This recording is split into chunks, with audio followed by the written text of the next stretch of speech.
What if I told you titanium, the metal we think of for jets, rockets, and indestructible gear, usually starts as a boring, dusty rock?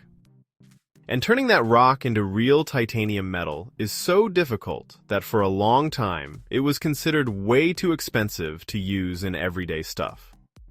Welcome to the smart side. If you love learning how things are made and how the world really works, you're in the right place. Today, we're answering a simple question with a surprisingly wild story. How is titanium actually made? First, a quick reality check. In nature, titanium isn't sitting around as shiny metal. It's locked inside minerals, most commonly rocks like rutile and ilmenite. So step one is mining those minerals and concentrating them until you have a titanium-rich material to work with. Now, here's the problem. Titanium loves oxygen. Like, it really loves oxygen. If you try to make titanium the same way we make iron, by heating the ore and pulling out the metal, titanium fights back. It grabs oxygen and forms extremely stubborn compounds. So instead of a normal smelt and pour process, titanium uses a more chemistry-heavy method. The most common method is called the Kroll process. And it's basically a clever two-step trick. First, you turn titanium into a chemical that's easy to purify. Then you turn that chemical into metal. Step 1. Make titanium tetrachloride, usually called TiCl4. This happens when titanium ore reacts with chlorine gas at high temperature, often with carbon involved. That converts the titanium into TiCl4, which is a liquid, so it can be cleaned up by distillation. And distillation is basically boil and separate, which is a great way to remove impurities. So now, instead of a messy rock, you have a much cleaner titanium compound. Step 2. Turn TiCl4 into titanium metal. This is done by reacting TiCl4 with molten magnesium in a sealed container at high temperature. The magnesium grabs the chlorine, and what's left is titanium. But here's the part that surprises most people. It doesn't come out looking like a smooth metal bar. It comes out as a rough, gray, sponge-like solid called titanium sponge. And yes, titanium sponge is a real thing.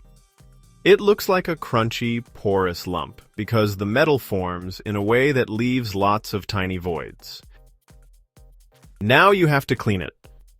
After the reaction, there's leftover magnesium and magnesium chloride mixed in. So the sponge is processed, often by heating under vacuum, to remove what you don't want.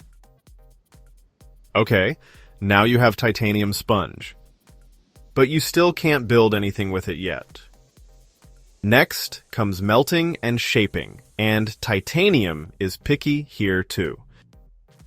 When titanium is molten, it reacts with oxygen and nitrogen in the air, and that can make it brittle. So titanium is usually melted in a vacuum, or in an inert gas like argon, using special furnaces. The sponge gets melted into ingots, big solid blocks, and often remelted again for extra purity and consistency. Then those ingots are forged, rolled, or machined into useful forms: sheets, bars, tubes, or high-performance parts. Now here's why titanium is still expensive compared to many metals. It's not because titanium is rare. It's because making it is intense. High temperatures, reactive chemicals, sealed reactors, careful purification, vacuum melting, and a lot of time. So the cost is basically the price of controlling a metal that really wants to react with the air around it. And that's also what makes titanium so useful. Once it forms a thin oxide layer on the surface, that layer protects it so it resists corrosion extremely well. So, to sum it up, titanium starts as mineral rock. It's converted into a purifiable liquid compound, TiCl4. That compound reacts with magnesium to create titanium sponge. The sponge gets cleaned, then melted in vacuum or inert gas. And finally, it's formed into the titanium parts we actually use. So next time you hear "made of titanium," you'll know what that really means. Not just strong metal, but a carefully controlled journey from rock to liquid to sponge to a finished part.